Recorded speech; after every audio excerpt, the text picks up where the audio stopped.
Bienvenidos a La Oveja Eléctrica, un espacio para explorar ideas, para examinar la narración del mundo que nos da la ciencia, el arte y el pensamiento. Hola, Pepe. Hola, Kelly. Pues en la cultura abierta de la ciencia hay narraciones fascinantes. Así es, Kelly, narraciones que nos invitan a observar el mundo sin prejuicios, a investigarlo, a asombrarnos con lo que nos presenta por sí mismo el teatro de la naturaleza. Por eso, hay novelistas como Aldous Huxley, Arthur Koestler, poetas como Octavio Paz, escritores como Juan José Millás, que se interesan en la mirada de la ciencia. En su más reciente novela, Sabina Berman se adentra en la piel de un autista que nos permite ver sin máscaras lo que estamos haciendo con la ecología, con el planeta. Pepe Gordon conversa con Sabina Berman sobre la novela La mujer que buceó en el corazón del mundo y sobre la exploración de la mirada científica.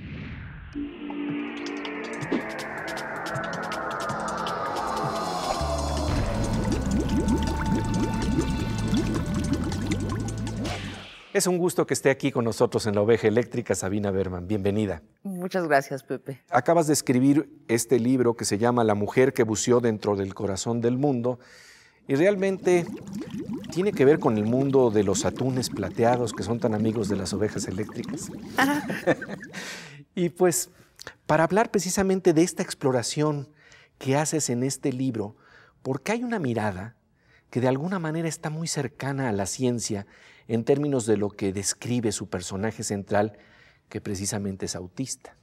Háblanos de esta mirada, por favor. Sí, el personaje central y en cuya voz está narrada la historia, Karen Nieto, el nombre menos romántico posible que pude encontrar, ve sin adjetivos, ve los únicos adjetivos que utiliza son los colores. Ve sin adverbios. Hay una búsqueda de la precisión que es afín a la búsqueda de la ciencia, y ella misma es una zoóloga, una ingeniera en matanzas humanitarias de formación zoóloga en la Universidad de Berkeley. Entonces, bueno, sí, está transido el libro de la intención científica de narrar la realidad con exactitud.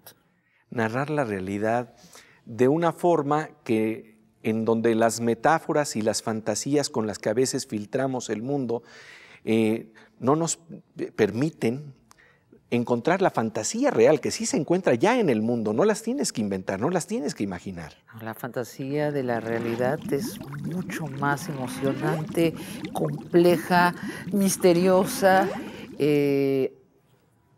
esplendorosa que las fantasías de la mente humana. Hay una búsqueda en la novela de salir del humanismo, de la burbuja del lenguaje en donde fuimos educados tú y yo, necesariamente por generación, que todo lo refiere al ser humano. Al contrario de la ciencia, ¿no? La ciencia busca la realidad. A veces está contaminada de la mirada humanista. Mirada humanista en este caso quiere decir, de alguna forma, la deformación de sentir que somos el centro del universo, lo que podríamos llamar un chauvinismo cósmico, ¿no? Sí, de sentir que además es un sentimiento que nos cuesta mucho esfuerzo. Bueno, para empezar nos cuesta cerca de 17 años de amaestramiento en las escuelas, ¿no? Desde que estamos en jardín de niños hasta que estamos en la prepa y después los que estudian universidad y posgrado, todo ese tiempo de estar sentados en aulas pensando en otra cosa de lo que está allí y pensando que el pensamiento es el centro del universo, que lo que no piensa tiene un nivel secundario de existencia. Descartes. Pienso, por lo tanto existo. Bueno, pues es una tontería, ¿no? Las cosas existen y algunas cosas piensan. Tú lo dices de esta manera, yo existo, o más bien tu personaje lo plantea así, yo existo y a veces difícilmente pienso. Exacto, con trabajo. Con trabajo, ¿no? Pienso. Pero hablemos pues de esta mirada de un autismo altamente funcional, porque Sí. tú estás planteando que tu personaje central va a la universidad, es zoóloga y al mismo tiempo tiene grandes discapacidades. Y esto a veces no queda bien en nuestra mente para explorar. Cuando hablamos del autismo, no se piensa en estas posibilidades de inteligencia que rayan en lo genial. Sí, bueno, es que el autismo es una gama muy amplia. Se nombra autismo una gama muy amplia de condiciones. Hay autistas altamente funcionales y hay que decirlo. Además, no es como decir los seres humanos son así, así, así. Bueno, no, los autistas no son idénticos a sí mismos, entre ellos, ¿no? Pero muchas de las discapacidades que tiene Karen son discapacidades si las vemos nosotros y la comparamos con nosotros. Por ejemplo, a ella no le interesa lo social. No le interesa lo que el ser humano que tiene enfrente está pensando. Y eso se llama incapacidad de tener un modelo de la realidad ajena. Bueno, pero a ella no le interesa porque en lugar de estar preocupada de qué piensan los seres humanos, está preocupada de los animales, de la vegetación. Nosotros estamos tan obsesionados por nuestra propia especie que no vemos los espacios intermedios. Estamos tan obsesionados por nuestra especie que creemos que el planeta es solo la zona habitada por la especie humana. Llega a tal grado nuestra locura que llamamos Tierra al planeta, un planeta que el 75% es agua. Y hablamos con toda certeza del porvenir del planeta como si fuera el porvenir de la especie humana. Estamos en el mismo barco, en el mismo submarino amarillo, en el mismo planeta, pero creemos que solo está hecho para nosotros. Nos olvidamos de nuestros compañeros de viaje que no son humanos y dejamos de percibir la imaginación que ya está presente en el teatro de la naturaleza. Una imaginación emocionante que supera todas nuestras expectativas. ¿Para qué queremos extraterrestres si ya contamos con las figuras de los pulpos? Después de un corte seguiremos con este interesante tema.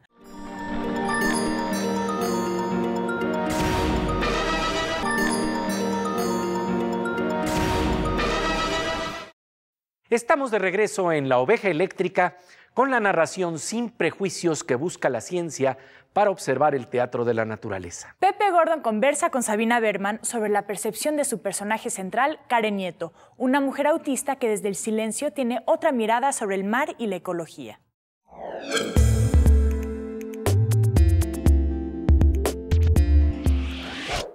Háblanos un poco de cómo penetraste este mundo del autismo, porque esto requiere investigación, esto requiere asomarse a los libros de Oliver Sacks y empezar a ver de qué se trata la percepción del autista. Creo que incluso hay un antecedente de ello en términos de un trabajo que tú hacías con personas que hacían teatro y que estaban relacionados con el autismo, ¿no? Así es. Yo soy teatrera de formación y psicóloga. Y trabajé con personas así llamadas autistas. Pero el teatro yo creo que es mi gran instrumento de trabajo, Pepe.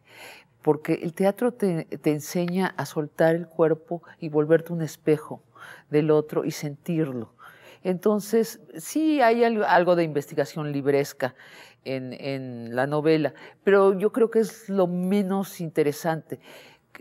La investigación sensible, o sea, convivir con una persona autista y darte cuenta cómo difiere de ti y cómo se parece. Mucha gente me dice leyendo el libro, oye, pero yo soy Karen, si me quitas el barniz social. Y digo, yo creo que todos somos Karen si nos quitan el barniz social. Y la obligatoriedad de estar clavados en lo social, en el otro ser humano, en la especie. Y aquí en este caso, uno de los elementos maravillosos para salir precisamente nada más de la burbuja humana es el buceo, el entrar a esos otros mundos en donde la naturaleza habla solita.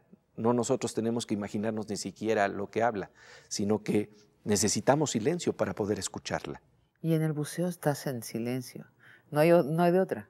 ¿No? De hecho, entre la especie humana sumergida en los mares, pues tienes que hablar a señas. Es un mundo silencioso, en serio silencioso, no el silencio de nuestras ciudades, que es una broma, ¿no? Nunca estábamos en silencio, realmente. Allí sí hay un silencio pesado incluso, y todo es en cámara lenta. Los sonidos que viajan muy despacio y gravemente, ¿no? Y bueno, cuando tienes la fortuna de estar buceando en un lugar donde realmente hay fauna y flora, que cada vez son lugares más escasos en nuestro planeta, es de una belleza que voy a tener que recurrir al cliché, pero es hermosísimo bucear en esas zonas. Los colores están como a través del cristal, del agua. La luz entra con una ceremoniosa lentitud al agua. Así no habla Karen, por cierto, ¿verdad? Pero Karen, lo que realmente también hace es prestar atención a esos seres que pueblan el mar, y entre ellos los atunes, y eso también permite ver de qué manera estamos concebimos todo en función del ser humano, y cómo hacemos destrozos con los atunes y con la fauna en general, ¿no? Porque esto es otro de los grandes problemas a los que te aproximas en la novela. Un problema que puede ver desde la perspectiva de la ciencia también. ¿Qué pasa con los atunes? ¿Cómo hacemos una industria alimenticia que realmente requiere de un exterminio terrible? ¿Y qué ceguera tenemos para ver esos fenómenos que están ahí enfrente de nosotros? Nos estamos comiendo a todos los atunes del planeta, sobre todo los atunes de aleta azul, ¿no? A los que se refiere el relato. Los estamos exterminando.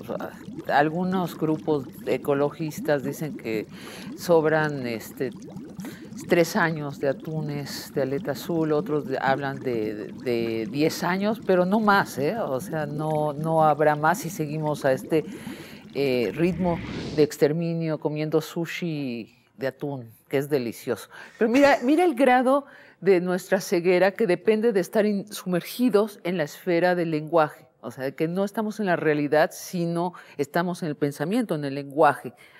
Después de este amaestramiento de 17 años, incluso los biólogos, cuando les hablas de lo sustentable, dicen, una empresa es sustentable si sus costos económicos se recuperan con sus ganancias. Eso sigue siendo, los costos y las ganancias siempre se refiere al uso de los humanos. En realidad, lo sustentable tendría que querer decir que, por ejemplo, la pesca del atún es sustentable en la medida que la especie del atún logra recuperarse o incluso aumentar. O sea, el bien común, cuando hablamos del bien común, nada más estamos hablando del bien común de la especie humana. Lo que estamos haciendo es un planeta donde la profecía del humanismo, que somos el centro y la única especie que vale la pena, se cumplirá. Seremos la única especie del planeta. A costa de todo lo demás. Sí. En el zoológico del Parque Museo de la Venta en Tabasco, después de ver jaguares y otras fieras, hay un espacio que invita a ver a la especie más depredadora del planeta. Cuando se asoma uno, hay una suerte de espejo. El reto que tenemos queda claro. ¿Cómo hacemos para aumentar verdaderamente el bien común? ¿Cómo le hacemos para romper nuestra burbuja egocéntrica, antropocéntrica? Deberíamos volver a recordar con el poeta Antonio Machado que el ojo que ves no es ojo porque lo veas, es ojo porque te ve. Seguiremos hablando de este tema, pero antes vamos a la sección El Performance de la Ciencia con nuestra compañera Kelly Aro.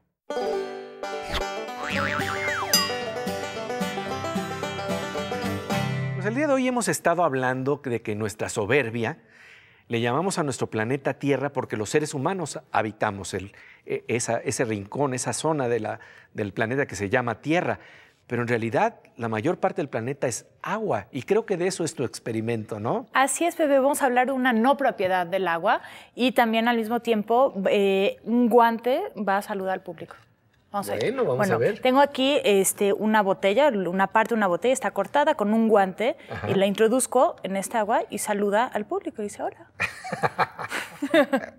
Y lo que estamos viendo aquí, lo que sucede es que el agua no se comprime, es una no propiedad del agua, no se puede comprimir. Y entonces la botella tiene aire. Y entonces el momento en que yo introduzco esta parte de la botella, el agua y el aire se están peleando por quién se queda en ese espacio, y pues el agua le gana al aire y el aire sale huyendo y sale corriendo y se mete, aumenta la presión. Lo que vemos es que aumenta la presión y entonces sale al único lugar al que tiene, que es al guante, para saludar al público. De eso se trataba, de saludarnos. Así es. No, yo también, ¿por qué no pruebas tú también? Vamos a saludar al público.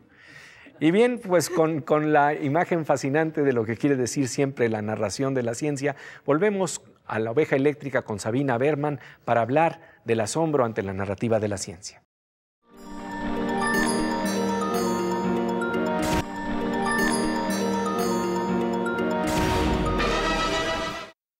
Estamos de regreso en La Oveja Eléctrica con la narrativa de la ciencia frente al teatro del mundo, frente a la imaginación que despliega la naturaleza.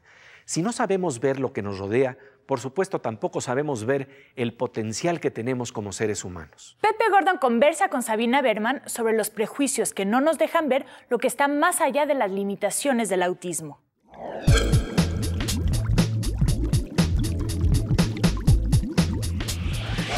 Algo interesante que planteas en torno al autismo, en términos de seres humanos, ya olvidemos incluso por un instante ahora el mundo de lo no humano, en términos de seres humanos tampoco vemos el potencial que está presente en las personas que nos rodean. Es falta de capacidad de observar lo que tenemos enfrente.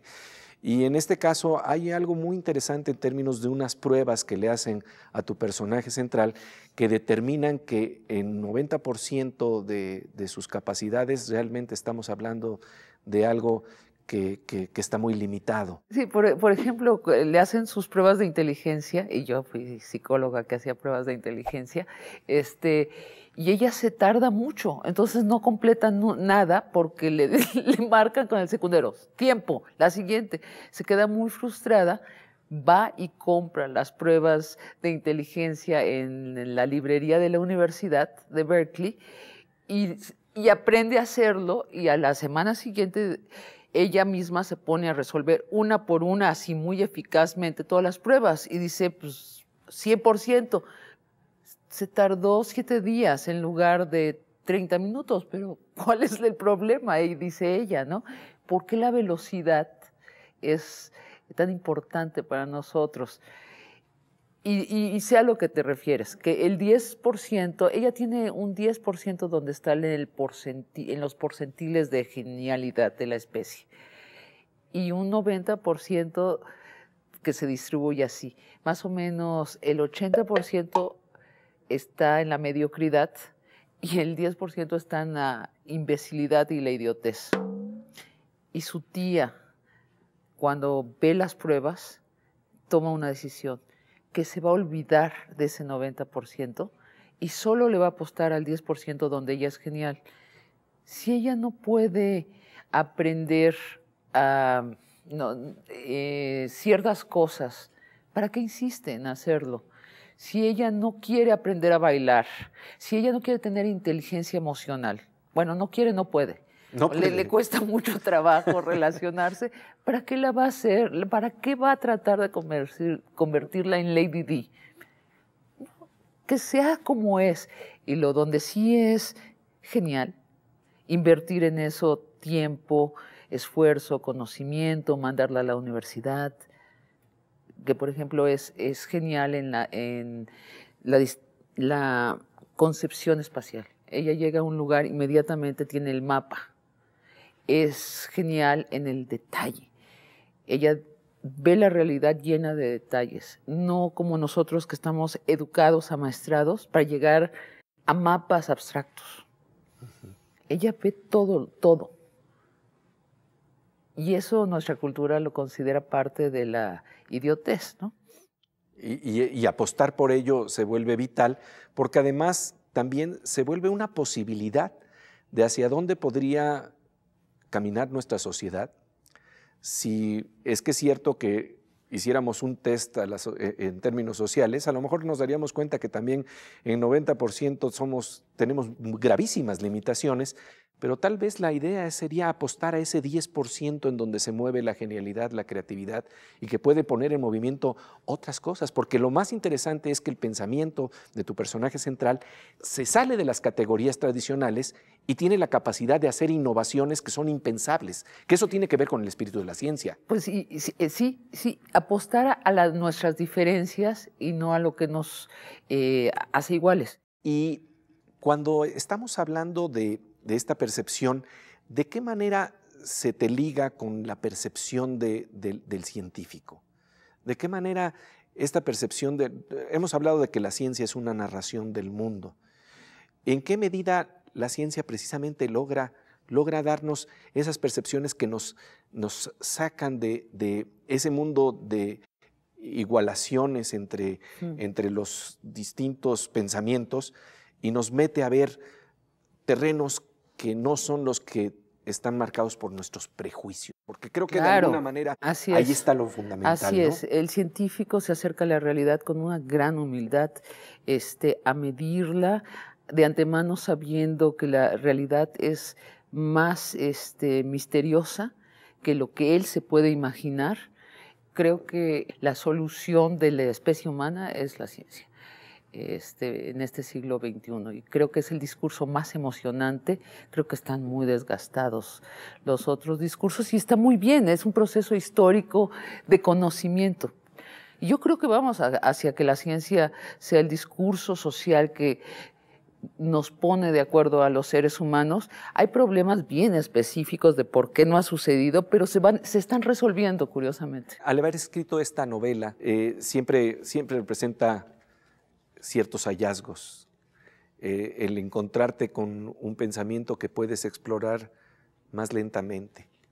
En este caso, en la novela La mujer que buceó dentro del corazón del mundo, ¿qué transforma tu percepción al entrar dentro de la mirada de un autista? ¿Qué ocurre? ¿Qué ocurre contigo? ¿Qué nuevos vislumbres alcanzas a entender gracias a meterte en esta piel, en la piel de un autista? Estoy muchísimo más tranquila. Ya hago un trabajo cotidiano para estar en mi cuerpo y a través de mi cuerpo en la realidad y después pensar. A veces tenía yo tormentos que sentía que tenía que salir de mi pensamiento por el laberinto del pensamiento, y eso se me borró gracias a entender el autismo. También me di cuenta el grado de autismo que yo tenía en relación con la realidad. Soy un autista hacia la realidad, y entonces tengo que hacer mis trabajos de conexión con la realidad y los hago cada día. Una autista altamente funcional y teatrera. Así es. Sabina Berman, de verdad, muchísimas gracias por esta conversación aquí en La Oveja Eléctrica. Muchas gracias, Pepe. Pues todos hacemos nuestros trabajos de conexión con la realidad. La novela de Sabina Berman, La mujer que buceó en el corazón del mundo, es una conmovedora muestra del intento de salir de los límites del pensamiento para asombrarnos con la imaginación, la inteligencia y la belleza del teatro de la naturaleza. En esta vena se encuentra también lo mejor del discurso de la cultura abierta de la ciencia, la que apuesta por narrar con exactitud, por descubrir nuestro potencial oculto. Sabina Berman en La Oveja Eléctrica. Pasamos ahora a la sección Aguas con la Morsa, con el físico Manuel López Michelone.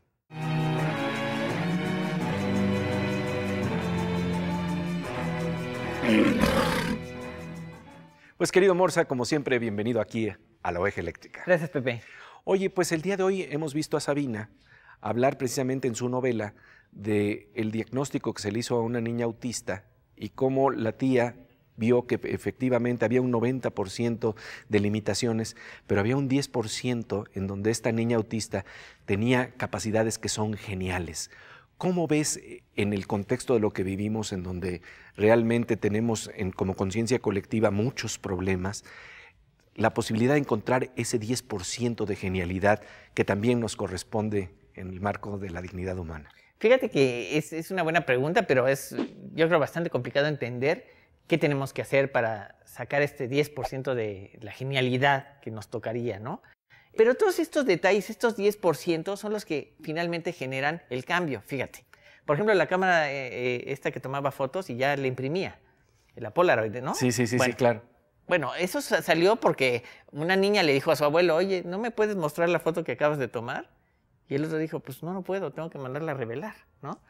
Y entonces a partir de ahí surgió la idea de hacer una cámara que tomara eso, ¿no? ¿Sí? El caso está de cuando en la ciencia se encontró que cuando pones un cable y pasas energía eléctrica, se genera un campo magnético. Y entonces la reina Victoria le preguntó a los científicos que estaban ahí, bueno, ¿y eso para qué sirve? ¿No? Claro. Y alguien lo vio y se inventó el motor, porque ese es el principio del motor. Claro, ¿sí? y es un principio vital en nuestra civilización. El motor es el primer bien de la humanidad, nos guste o no.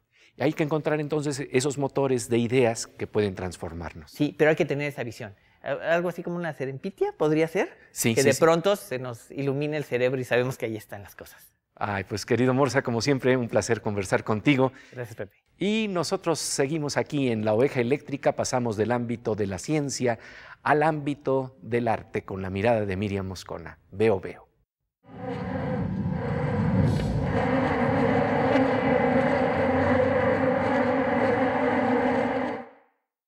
Creo que nos traes algo que tiene que ver con estos juegos de tratar de ubicar quién es quién. Pero en este caso, jugando con ciencia y arte, ¿no?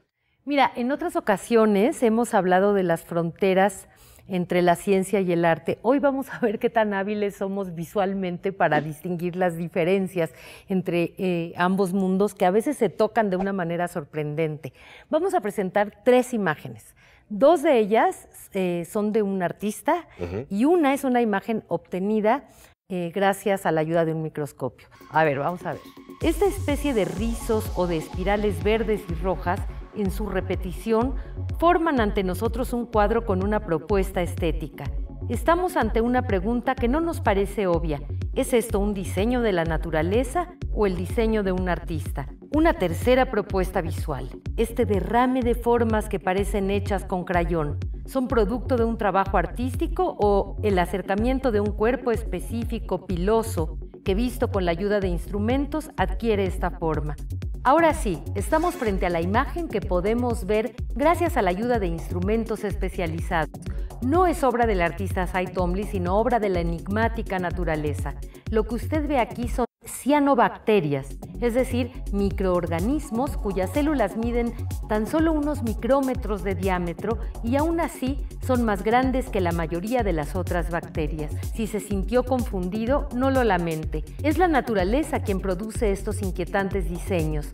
Son los artistas como Cy Twombly quienes, por acercarse a los trazos de la infancia, también nos hablan del mundo que está aquí y del que muy poco sabríamos sin la evolución científica. Ojalá estos comentarios no lo lleven a someter al microscopio sus propios dibujos para verificar si están vivos y si acaso se mueven. Con la mirada de Miriam Moscona, con la mirada de la cultura abierta, de la ciencia y de la poesía, llegamos al final de esta emisión de La Oveja Eléctrica. Los esperamos la próxima semana aquí en Canal 22. Somos una opción.